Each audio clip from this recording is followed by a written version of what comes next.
Hey everybody, welcome back to the channel. This is Rob here at Smirking Gun Reviews, and it's Monday, so that means it's time to talk one of my favorite things in the world. We're talking about Batman, the animated series. We are doing Season 1, Episode 10. It is called Nothing to Fear. Full spoilers if you have not seen this episode. So I'm excited again. I get excited about all these because this is the first appearance of the Scarecrow, Jonathan Crane. Man, we got a lot to talk about. First off, our bits of trivia. Let's get to that. There's an interview with Bruce Timm on here that they always were constantly never satisfied with the Scarecrow character. With his look, with the character's evolution, he was constantly evolving. They said that they never really got him finished until the WB shows where they finally made him scary to their idea of it. And then they said, we're never going to see him out of costume because we don't want anybody to associate him with the weak looking guy that he is underneath. Other bits of trivia in here, Bullock calling Batman Zorro.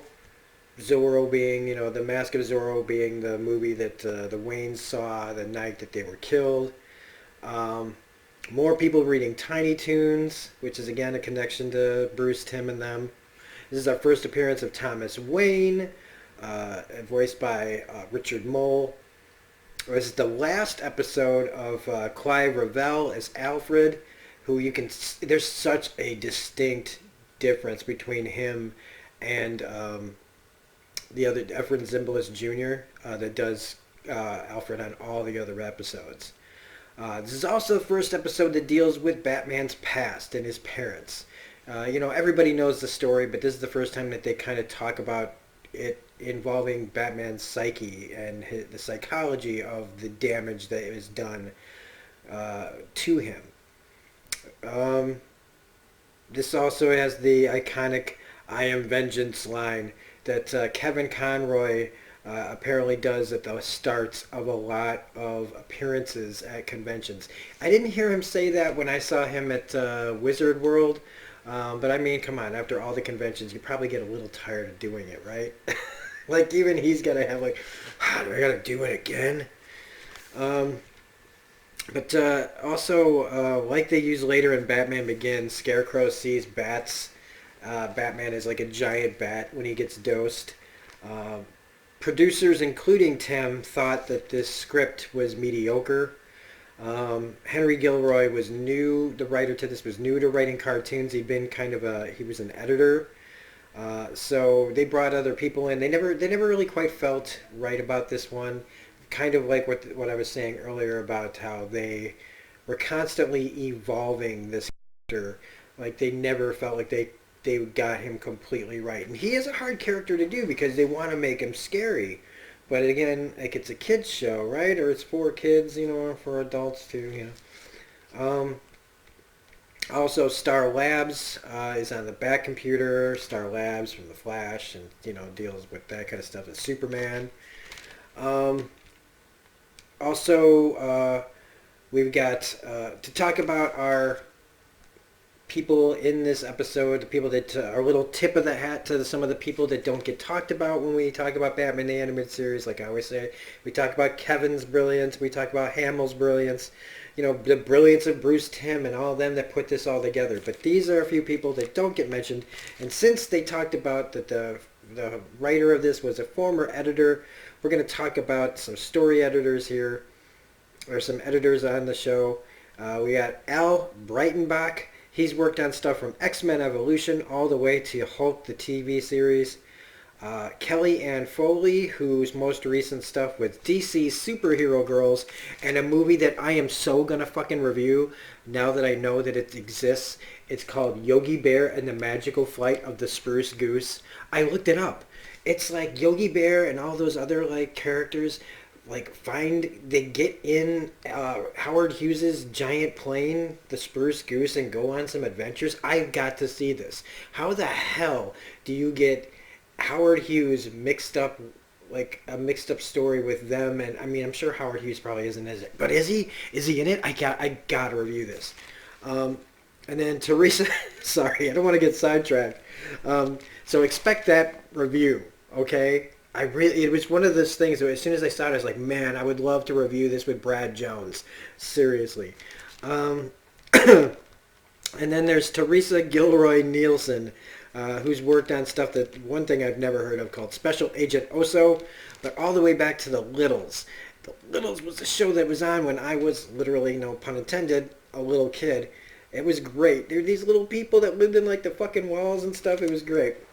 So let's jump into the episode proper. Again, tip of the hat to you guys for working on this show. We try to give it up to the little guys. Um, Starting this off, man, very ominous music throughout a lot of this. I love especially the beginning and the beginning titles that do do do do do do do do do do. I mean, it really works. It's very atmospheric. A lot of the music in this is atmospheric. They even used Danny Elfman's original theme to Batman a couple of times in this. Also, we have a couple of pretty interesting character actors in this show. One is Kevin McCarthy. Kevin McCarthy, well, like, look, man, I'm going to play a little clip of Kevin McCarthy. I can't. I don't want to get it blocked. I'm afraid when I put clips in with video or with audio in, I might get it blocked. But he was in the movie UHF.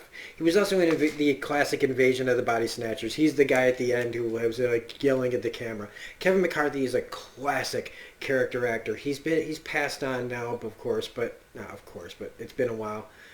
He was in one of my favorite movies, UHF. He gave one of my favorite lines of all time when Fran Drescher comes up to him saying, like, you know, your guy called me like a broad. Like, oh, broads don't belong in broadcasting. And Kevin McCarthy, without missing a beat, goes, I always tell my guys, never call chicks broads. It gets me every time. Also, the character actor Henry Pollock II. He played Jonathan Crane as the Scarecrow amongst all the episodes. Like he did the voice of the Scarecrow through a lot of the episodes. I don't know if he did all of them as the Scarecrow, but he did the majority at least as voiced as Jonathan Crane. He was on Mork and Mindy. He was a great character actor. He passed in 2013, but he was also on a little show called Webster with Emmanuel Lewis.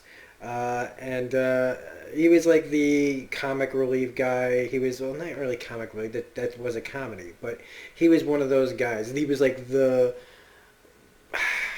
like on Three's Company, the Larry character. You know, like every sitcom has one of those guys. Well, he was that guy, and he was a really great character actor as well. Did a lot of voice work in his career.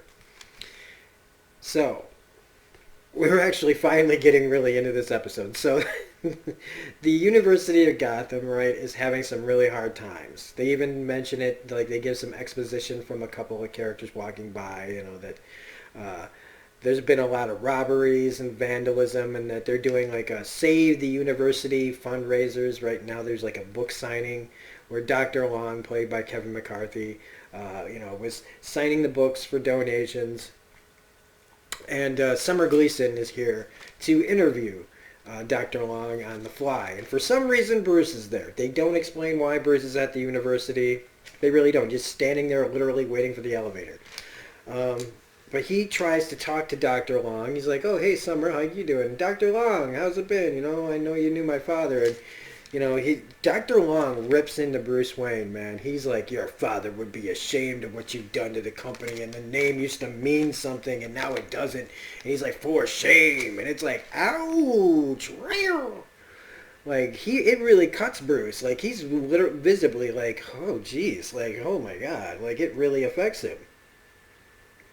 Meanwhile, he sees the Scarecrow's chopper. Well, he sees the chopper kind of coming down, sees the ladder drop, knows there's a robbery coming. And so we are introduced to Jonathan Crane as the Scarecrow, who, you know, he's robbing the university, or at least you think he's robbing the university. He doses a guard who's got arachnophobia, seeing spiders crawling all over his hands and stuff. I mean, it's all really effective stuff. His look, though, I'll admit, the Scarecrow's look isn't very scary. He's kind of like cartoony, too cartoony. And I could see why they wouldn't be satisfied with this. And even the way he looks outside of the costume is kind of not really, that intimidating. But it's the whole gas thing and what he can do to you. That's really the threat. Um, and it's not a. We find out it's not a robbery. He's letting his goons take the money, but he just wants to burn it all. He wants to destroy the university. It's revenge. And he tries to get Batman, who comes in there, but Batman's got a gas mask already. Bat's always one step ahead. But a guy gets jumps on him, and Scarecrow's able to hit him with a fear dart.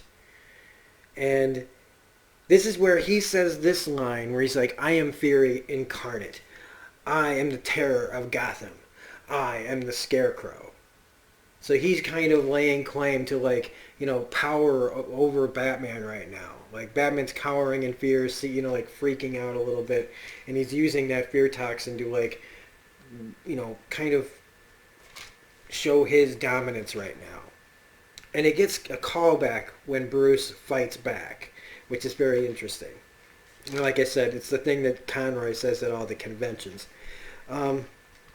But, and he also says, what keeps the Batman awake at night? And it's Thomas Wayne. It's his dad. He starts seeing his father, voiced by Richard Mole, saying, you shame the family, Bruce, and all this. It's just, you're a disappointment. And, he's able to foil the arson. The place doesn't burn down, but he gets away. And Bullock taunts, Bats. And there's a nice little shoving match. Like, he's in Batman's face, and Batman just pushes him like, motherfucker. And he bounces out of there. And, the whole thing with Bullock and Batman just is a continuing thing. I really wish, man, it makes me wish that that show Gotham was set in the present so that we could see Bullock versus Harvey, or versus Batman. We've never gotten to see that in a live action show. Or a movie, to be honest with you. Man, why don't they just do a live... I don't want to give them ideas. Oh my God. I don't want to give them ideas. I was going to say, why don't they do a live action Batman the Animated Series? That'll probably happen now. Not because I said it, but because I willed it into existence. But we get the backstory of Jonathan Crane, why he's doing this. That he's always scaring the hell out of people. He's been crazy since he was a kid. He likes to pull out snakes. He's obsessed with phobias and fear. And he became really good at it. And he's got he was the leader in phobias and fear and subliminal psychology. But then he started experimenting on people. And so the university kicked him out. And, now he wants revenge for what they did. Not noticing his genius when clearly he needs a checkup from the neck up.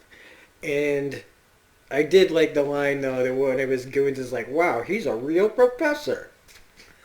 But we get to Bruce the next day, and it's he looks like he's got a hangover because he's literally shook from the fear toxin that hit him. He's shaking and everything, and he just hears, the TV starts mocking him, fail, fail, fail. It's holy crap. And Batman's I don't understand why he wants to ruin the university. Come on, Batman, figure it out.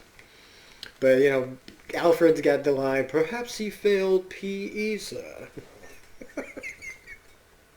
And he does, Alfred's great, man. Freaking Alfred's great, because he's don't worry about your dad, right? Your father would be proud of you because I'm proud of you. And it's just man, I wish Alfred was my dad. Alfred's the best. It's a damn shame what Tom King did to him. Anyway, another university fundraiser's attacked. This time there's a gala there. There's a whole bunch of people that he hits with fear toxin. And he doses Dr. Long, who's apparently afraid of turning into a skeleton.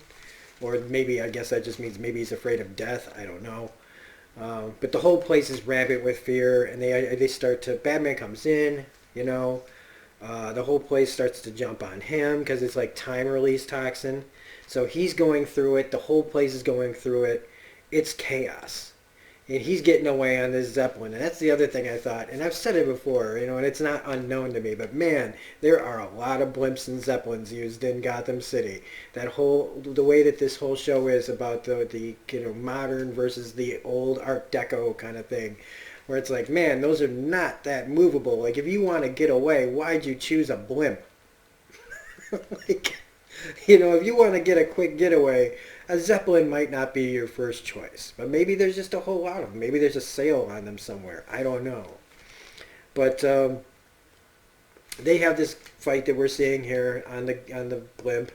Again, why are you shooting guns on a blimp and a Zeppelin? First off, it's a big-ass balloon, or it's also a great big, like, oh, the humanity situation.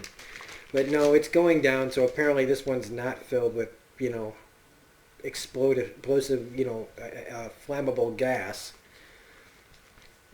And it's crashing all over the place, banging into the buildings, and all I'm thinking is, man, lots of massive property damage going on.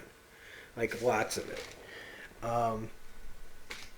And so he knocks this guy off. And he goes falling all the way down. Here it is. Look at this. Right? Look at that. That thing, okay, now that was a bit too cartoony for my taste, because that thing should have given, man, because it went burp, burp. Like, okay, I know that we can't show the guy die, but, like, I don't know, make it a little more believable. Like, make him bounce off and, like, crash into something so that at least he's alive, but, like, don't go that far. That's pretty tight. Crane ends up dosing one of his own guys. But right here, this is the moment where Batman fights back. And we get the line of, like, what Scarecrow said about him being fear incarnate. I'm the terror of Gotham. I am the Scarecrow. This is where Batman says, I am vengeance. I am the night. I am Batman. I just do that. Oh boy. I don't know if that was a child-long dream now fulfilled or just me embarrassing myself, but it's out there now and I'm not going to edit it out. So Crane accidentally hits his own guy with tear toxin, who's got a fear of being back in prison, and he freaks out and he ends up out the window too and lands, again, the first guy hits an overhang that has, like, the bouncing power of a bounce house. This guy flies off and then ends up landing on, like, a bonsai tree on somebody's roof. Like, the rooftops of Gotham City have got some of the most unique rooftops I have ever seen in anything on anywhere. Ever. Like, seriously. Like, look at that. But Crane bounces. He's got this, like, inside... Okay, so this must be his Zeppelin. Or he's like, hey, give me the Zeppelin that's got the built-in glider. So he takes off in the glider, like maybe this was designed by Howard Hughes. Connection? I don't know. Probably not. But he takes off, right? And gets away. Meanwhile, the blimp's going down... And it's pretty, like, seriously, like, bam, bam, explosion up on the rooftop. So apparently this thing was going to blow. It probably should have blown up by now. But it gets Dr. Long out, and the whole thing just comes flying down. Like, this is really impressive, but, like, at the same time, massive property damage. Massive. Like, it makes you question, like, Gordon really should be going, Batman, I really want your help, but, dude...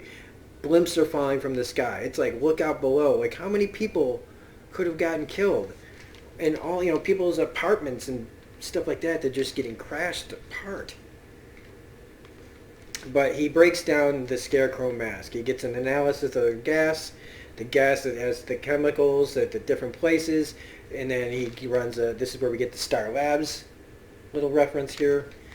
And he tracks it down to, like, Crane chemicals. Like, wonder which one it is. So he figures, that... And then he finds out that Crane has a background in all this. So it's like, oh, well, that's pretty... Narrows it down. And Crane, he's like, I almost got away with it. I almost got my plan completely successful. But he gets dosed. He gets dosed with his own toxin. And he ends up seeing bats. bats everywhere. Like he crashes into this thing, and then Batman comes in, and rightfully so. Batman is pissed. Batman's really pissed off because this guy brought up a lot of emotions that he didn't want to feel. Maybe he was maybe this was a little bit good for Batman, or Bruce at least, to kind of face his fears. But, I'm sure there are other ways that could have been done, he would have thought more appropriate to deal with his pain. But this kind of forced it out. And he sees like the giant bat, and Batman's like, oh no, he's like, oh yeah. And so Crane ends up, where he needs to belong.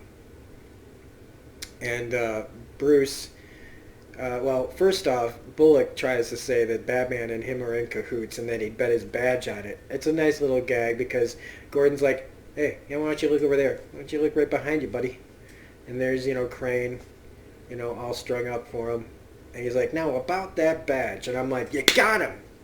But I guess, it's one of those I didn't really mean it kind of situations.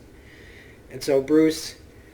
the last parting shot, and it's a really good shot, man. Bruce with the sunglasses all dour and solemn at his parents' gravesite, putting fresh roses down.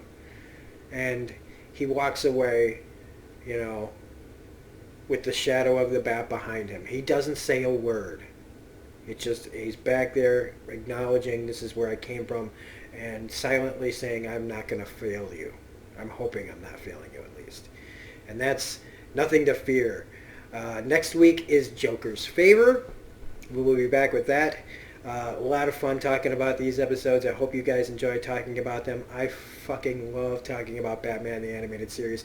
I actually just ordered Justice League Season 1, so believe you me, that's going to be somewhere down the road to review on this show as well. So if you liked this review, please hit the like button. Share this episode with other people. I really want Kevin Conroy to watch one of these, or Mark Hamill.